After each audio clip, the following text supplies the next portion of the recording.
திருச்செந்தூர் முருகன் கோவில் வரலாறு. திருச்செந்தூர் முருகன் கோவில் தமிழ்நாட்டில் உள்ள மிகவும் பிரசித்தமான அறுபடை வீடுகளில் ஒன்றாகும்.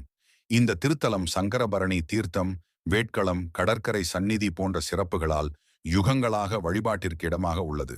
சூரபத்மனை அழிக்க முருகன் வந்தது புராணக் கதையின்படி, திருச்செந்தூரில் முருகப்பெருமான் தனது தேவர்கள் சேனையுடன் வந்து சூரபத்மனுடன் யுத்தம் புரிந்ததாக குறிப்பிடப்படுகிறது. அசுரர்கள் பகையை வளர்த்து தேவர்களை துன்புறுத்தினர்.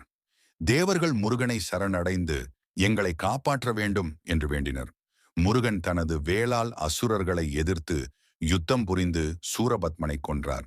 சூரபத்மன் இறக்கும்போது இறைவனை வணங்கி, நான் உங்கள் பாதத்தில் இருப்பேன் என்று வேண்டினார். முருகன் கருணை கொண்டு அவனை மயூரமாகவும் சீயக்கோடியாகவும் மாற்றினார்.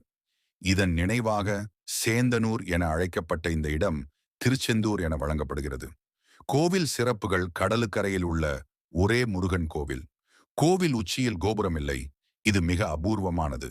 சூர சம்ஹார விழா ஆண்டுதோறும் மிகுந்த கோலாகலமாக கொண்டாடப்படுகிறது. திருப்புகழ், தேவாரம் போன்ற பாடல்களில் இந்த தலம் புகழப்பட்டுள்ளது. இன்று உலகம் முழுவதும் இருந்து பக்தர்கள் திருச்செந்தூர் முருகனை தரிசிக்க வருகிறார்கள். முருகா சரணம் என உன்னியால் முருகன் அருள் எல்லோருக்கும் கிடைக்கும் என நம்பப்படுகிறது.